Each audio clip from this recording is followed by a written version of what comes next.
저는 원불교 대학원대학교 1학년 실습 교무입니다. 제가 여기 4월 18일부로 오게 되어서 오늘이 온 지 벌써 30일 되었습니다. 네, 시간이 정말 빠른 것 같고요. 30일 동안 정말 재밌게 많은 것을 배우며 생활하고 있습니다. 여기서 정말 일도 많이 하고 공부도 많이 하고 있는데요. 얼마 전에 저기 별관 경원제 3층 사무실을 정리하면서 새로 산 검정색 책장을 조립할 일이 생겼습니다. 그래서 제가 갔을 때는 미리 조립된 것이 있어서 요거 정도면은 쉽게 할 수 있겠다 하고 바로 착수를 했습니다.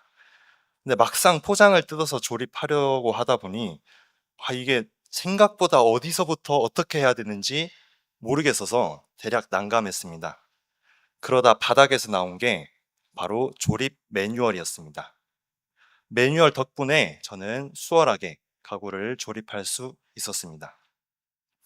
그러다 문득 이 매뉴얼 덕분에 가구를 수월하게 조립했는데 이 세상을 살아가는 데에도 어쩌면 매뉴얼이 있지 않을까 하는 생각이 들었고, 대종사님께서 내려주신 이 교법이 세상을 잘 살아가게 하는 매뉴얼이지 않을까 하는 생각이 들었습니다.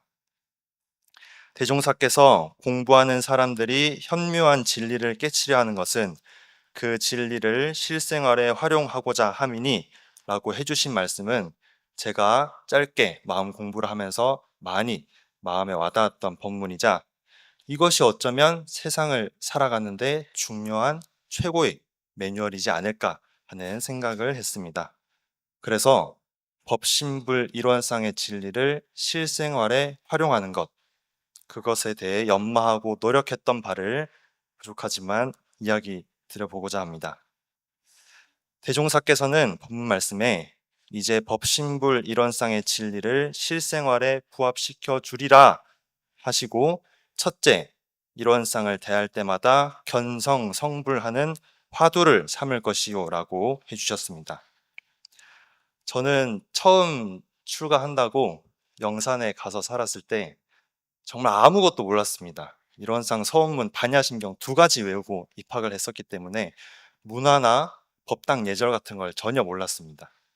그렇게 처음 배웠던 것 중에 하나가 바로 법당에 들어갈 때나 강의실에 들어갈 때나 식당에 들어갈 때는 벽에 걸린 일원상을 보고 경배해야 된다라는 것이었습니다. 저는 아무것도 몰랐기 때문에 처음에는 옆에 도반들이 하는 것을 보고 그저 따라했습니다. 그렇게 하다 보니까 처음에는 까먹을 때도 많았고 누가 볼 때만 신경 써서 할 때가 많았습니다. 하지만 여러 번 하다 보니 습관이 되어서 나중에는 누가 보지 않아도 저절로 몸이 숙여졌습니다. 그러다 제가 4학년이 되었을 때 어쩌다 교화단의 단장이 되어서 학생회의 일을 맡아서 할 일이 생겼습니다. 그래서 도반들과 학교 일정에 관련된 회의를 여러 번 했었는데요. 근데 사람이 같이 살 때는 잘 모르는데 같이 일을 할 때 꼭 그 본색을 드러낸다고, 평소에는 같이 잘 화기롭게 지내던 도반들이 일만 하면 꼭 이렇게 다투는 그런 경험을 했습니다. 그래서 제가 하도 이게 싸우다 보니까 회의만 하면 마음이 상하고 감정이 상해서 다음에 또 만나는 것이 두려워지고 꺼려졌습니다. 그래서 어느 날은 이 감정이 상하는 게 너무 싫어서 회의 시간이 되었는데도 정말 회의장에 가기가 싫은 마음이 나는 겁니다. 자꾸 갈 때마다 제가 무시당하는 것 같고, 저 사람 말에는 가시가 있는 것 같고, 저를 무시하고 비꼬는 것 같이 느껴졌기 때문입니다. 그날은 회의가 공양실에서 있었습니다. 정말 가기 싫었지만 그 시간에 딱 맞춰서 억지로 공양실에 갔습니다. 문을 열고 벽에 걸린 일원상을 보고 습관적으로 몸을 숙였습니다. 그러다 내가 지금 무슨 마음으로 지금 경배를 하고 있나 하는 의문이 딱 들었습니다. 견성과 성불, 이 2가지 키워드는 어디 갔는가 하는 그런 의문이 생겼습니다. 순간 4년 동안 수백 번 법당과 강의실을 들락날락하며 몸을 숙였던 그 행위들이 다 부끄러워졌습니다. 여태 몸만 조금 숙일 줄 알며 마음은 전혀 챙길 줄 몰랐구나 하는 것이 부끄러워졌습니다. 이런 쌍을 전혀 활용하지 못했던 것이었습니다.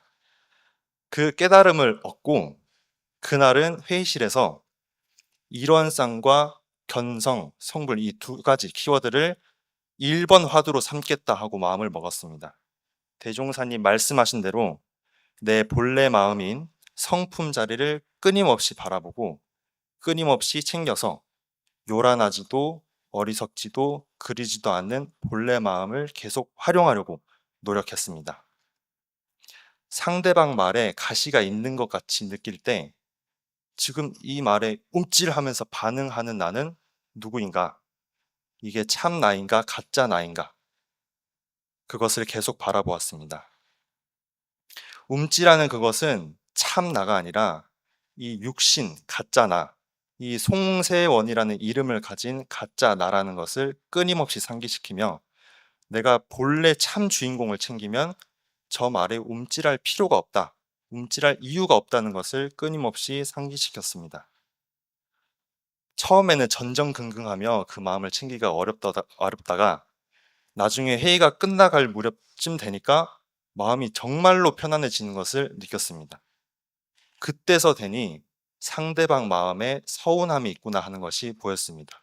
그리고 제가 알게 모르게 지은 죄가 참 많다는 것을 알게 되었습니다. 상대방 마음이 처음으로 공감이 되었습니다. 화두를 삼는다는 것은 어떠한 것에 관심을 두어 중요하게 생각한다는 사전적 의미가 있습니다. 늘 견성과 성불, 이 두 가지를 해결하기 위해 소를 말뚝에 메어두듯이 그리고 닭이 알을 품듯이 늘 그 두 가지 키워드를 마음에 품고 사는 것입니다. 성품이 도대체 무엇이며 부처는 누구인가, 참 나는 누구인가 하는 근본적인 물음과 그렇게 되고자 하는 노력으로 끊임없이 진리의 문을 두드리는 것이 견성성불의 화두를 삼는 것이 아닐까 생각합니다. 둘째는 일상생활의 일원상과 같이 원만하게 수행하여 나아가는 표본을 삼을 것이며 라고 말씀해 주셨습니다. 저는 참 멋있는 학교 같이 다니는 동지 도반들을 보면 저 사람 참 본받고 싶다라는 생각을 많이 하곤 합니다. 근데 이러한 분들은 대개 이것을 표준 잡고 사는 것 같은데 제가 생각하기로 이것이 일원상이지 않을까 생각합니다. 그렇다면 그 본보기, 일원상, 법신불 일원상은 어떠한 모양인가? 이 일원상을 표현할 때는 많은 표현을 다양한 각도에서 할 수 있습니다. 근데 저는 지금부터 제가 연마한 부족한 이 수준에서 이 일원상 자리를 한번 표현을 조심스럽게 해보겠습니다. 법신불 일원상 자리는 텅 비고 고요하며 텅 비고 고요한 동시에 모든 가능성을 함축하고 있는 것 같습니다. 이것은 텅 비었기 때문에 가능성을 함축할 수 있지 않을까 생각합니다. 지금 제 손에 아무것도 들려있지 않습니다. 텅 비었습니다. 그래서 어떤 물건이든 이렇게 집을 수 있는 가능성이 있는 것입니다. 하지만 이렇게 물건을 잡고 있으면은 그 위에 더 다른 무엇을 잡을 수 있는 가능성이 그만큼 줄어드는 것입니다. 이것을 우리의 마음에 한번 적용시켜 보았습니다. 제가 작년부터 그 검은색 배낭이 필요해서 인터넷으로 디자인, 가격 여러 가지를 고려해서 한참 동안 찾아본 일이 있었습니다. 그렇게 가방을 찾아보다가 밖에 일이 있어가지고 잠깐 나왔는데 신기하게도 이 넓은 시야 속에서 유독 그 검은색 가방들만 사람들이 메고 있는 가방들만 눈에 들어오는 그런 신기한 경험을 했습니다. 이것이 마음이 작용되는 원리구나라는 것을 알았습니다. 저의 마음에 이렇게 딱 붙잡고 놓아주지 않는 것 중 대표적인 것이 저는 관념과 상인 것 같은데 이 관념과 상은 이것은 이렇게 해야만 해. 이것은 이게 맞아. 나는 누구야? 나는 이런 사람이야. 라는 고정된 생각을 자아내는 것 같습니다. 이 고정된 생각은 한번 딱 굳어버리면 다른 생각이나 의견, 가능성들을 막아버려서 자유를 얻지 못하게 하는 것 같습니다. 그래서 이론상과 같이 원만하게 수행하는 표본을 삼는다는 말은 그 고정된 생각들을 텅 비고 고요한 이론상 자리에 자주 대조하며 자꾸 그 고정된 생각을 녹이고 허무는 것이지 않을까 생각이 들어졌습니다. 마지막 셋째는 이 우주 만유 전체가 죄복을 주는, 직접 내려주는 사실적 권능이 있는 것을 알아서 진리적으로 믿어 나아가는 대상을 삼을 것이니 라는 말씀입니다. 대종사께서는 우주 만유가 다 나에게 직접 제복을 내려주는 권능이 있다. 그리고 그 부처님들께 일일이 불공을 해야 된다라는 말씀을 8글자 표로서 처처불상 사사불공으로 간명하게 알려주셨습니다. 지금 제 손에 있는 이 연필이 우주 만유 중에 하나고 이것이 저에게 직접 제복을 내려주는 권능이 있는 것을 이번에 알았습니다. 제가 설교 연말을 하면서 연필로 이제 끄적이며 연말을 했는데 이 연필은 조금만 제가 잘 사용하면은 제 생각을 잘 정리할 수 있게 하며 복을 저에게 줍니다. 하지만 그것을 조금만 힘을 잘못 줘서 세게 주거나 조금만 방심해서 떨어뜨려 버리면은 바로 심이 부러지며 저를 귀찮게 합니다. 이 무정한 사물도 이렇게 저에게 직접 죄와 복을 내려주는데 최령한 사람은 어떠할까 생각해 보았습니다. 지금부터 예화는 얼마 전에 제 동생과 함께 있었던 예화입니다. 저는 2살 차이 나는 남동생이 하나 있습니다. 한 2주 전에 저희 가족들이 원남교당에 방문해서 법회를 같이 봤는데요. 그때 남동생도 같이 와서 감사하게도 교당의 허락을 받아 교당에 며칠간 머물게 되었습니다. 저기 구석에 앉아 있는 저랑 똑같이 생긴 친구인데요. 네, 제 남동생입니다. 동생은 교당을 다니지 않고요. 지금 이제 교당을 체험하고 할 겸 해서 이렇게 살고 있습니다. 그래서 제가 생각하기로 이 친구가 교당에 사는데 아무것도 안 하고 있으면은 공가에 살며 죄를 짓겠다 싶어 같이 일을 하자며 복을 함께 짓자 했습니다. 그래서 식사 후에는 설거지도 하고 사무실 정리도 깔끔하게 하고 준비실 정리도 하고 법당 청소도 하는 등 여러 가지 일들을 같이 했습니다. 그러다가 같이 분리수거를 할 일이 있었는데 제가 안쪽에서 여기 주차장에 있는 분리수거장에서 제가 안쪽에서 분리수거를 하고 있었습니다. 플라스틱과 일반 쓰레기를 분리하고 있었는데 동생이 갑자기 그거는 작은 거라서 플라스틱이 아니라 일반 쓰레기야라고 말하는 겁니다. 제가 순간 마음에 그래? 확실해? 너가 뭘 알아? 라는 마음이 확 들었습니다. 근데 그때는 그런가 보다 하고 일반 쓰레기에 그것을 넣었습니다. 그러다 제 눈에 동생이 이 비닐을 일반 쓰레기통에 막 넣는 걸 보았습니다. 제가 약간 꾸짖듯이 야, 그거 거기 넣으면 안 돼. 거기 일반 쓰레기잖아. 했더니 동생이 태연하게 가려진 푯말을 보여주면서 이거 비닐 맞는데? 라고 했습니다. 상당히 뻘쭘했습니다. 그리고 상당히 마음이 요란했습니다. 분명 얼마 전까지 거기 비닐이었는데 언제 바뀌었나 하는 생각이 들면서 정말 뻘쭘했습니다. 그러다가 그 후에 내가 일원상을 순간 놓쳤구나 하는 것을 알아차렸습니다. 저는 제 스스로 혼자 생각하기로 나는 동생 너보다 나이 많은 형이야. 내가 너보다 더 많은 것을 알고 있고 내가 너보다 일도 잘해. 그러니 너는 내 말을 들어야만 해 라는 관념과 상이 딱 강력하게 붙잡혀 있음을 알았습니다. 일원상을 챙기고자 하는 마음은 온데간데 없고 견성 성불의 화두도 온데간데 없고 그저 일을 후딱 처리하는 데 정신이 팔려서 일원상을 다 놓쳐버린 것입니다.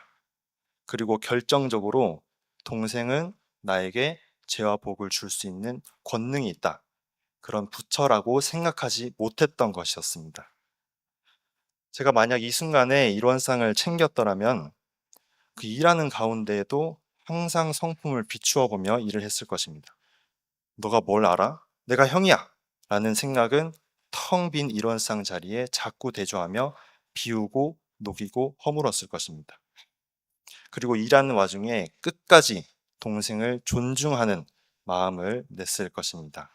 왜냐하면 동생은 저에게 그리고 이 세상에 죄와 복을 줄 수 있는 무궁한 권능이 있는 존재이기 때문이죠. 그래서 그 뒤로 며칠 안 되지만 동생을 정말 부처님 모시듯이 한번 해보았습니다. 동생이 조금 미숙한 행동을 보일 때마다 속에서 일어나는 저러면 안 되지, 이거는 이렇게 해야지 라는 그 생각을 끊임없이 일원상에 대조해서 녹이고 녹였습니다. 그리고 끝까지 따뜻하게 품어주고 편히 대주려 노력했습니다. 그렇게 하려다 보니까 20년 넘게 저 친구를 알고 편하게 대하고 막 대하진 않았지만 편하게 대했던 것이 오래되어서 새롭게 부처로 모시려고 하니까 정말 힘들구나라는 것을 느꼈습니다. 하지만 이게 지금 내 공부고 이게 지금 내가 해결해야 할 화두이고 내가 풀어야 할 숙제이다 라는 사명을 가지고 공부를 해보았습니다. 순간순간 그 노력을 기울일 때마다 기울이다 보니 신기한 경험을 이제 하게 되었는데 제가 살면서 여태 받지 못한 대접을 동생에게 받는 경험을 했습니다. 같이 식사를 하는데 먼저 막 이렇게 반찬 먹으라고 챙겨주고 과일도 챙겨주고 뭐 빨래도 정리해서 제 방에 딱 갖다 주고 그리고 말도 참 다정하게 잘해요.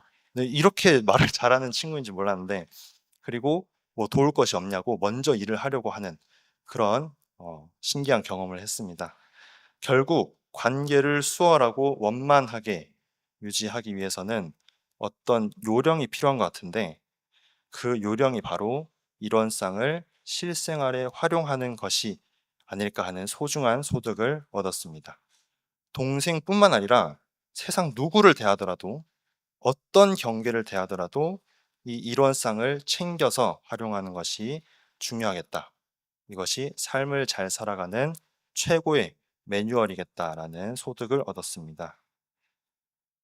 대종사께서는 일원상의 진리를 실생활에 활용하는 방법으로 세 가지를 알려주셨습니다. 첫째는 일원상을 대할 때마다 견성성불하는 화두를 삶을 것이요. 둘째는 일상생활하는 가운데 일원상과 같이 원만하게 수행하여 나아가는 표준을 삶을 것이요. 셋째는 우주 만유 전체가 나에게 직접 제복을 노려주는 권능이 있음을 알아 진리적으로 믿어 나아갈 것이니라 라고 세 가지를 알려주셨습니다. 저는 오늘 일원상 진리를 실생활에 활용하는 것, 그것이 삶을 잘 살아가는데 최고의 매뉴얼이 되지 않을까 하는 의문으로 시작하여서 그에 대한 부족한 저의 연마와 노력한 바를 말씀드렸습니다. 매뉴얼이라는 것은 어쩌면 정답이라고 할 수는 없을 것 같습니다. 매뉴얼대로 하지 않았지만은 일이 오히려 잘 풀리는 경우도 있기 때문이죠. 다만 매뉴얼이라고 하는 것은 정답은 아니더라도 일을 해결할 때 수월하고 안정적이게 해주는 그런 역할을 하지 않을까라는 생각을 합니다. 주세불 소태산 대종사께서 밝혀주신 영원한 세상을 안정적으로 잘 살아가게 하는 방법, 그 매뉴얼대로 저는 남은 실습 이제 16일 정도 남았는데 남은 실습 기간 동안 잘 공부하고 어느 곳에 가서든지 이 매뉴얼대로 잘 살아가는 사람이 되겠습니다. 그리고 이 세상에 있는 모든 생명들이 마침내 이 매뉴얼을 알아서 대종사님 교법대로 무궁한 회복의 주인공 되기를 간절히 염원하면서 이상으로 저희 부족한 설교를 마치겠습니다. 들어주셔서 감사합니다.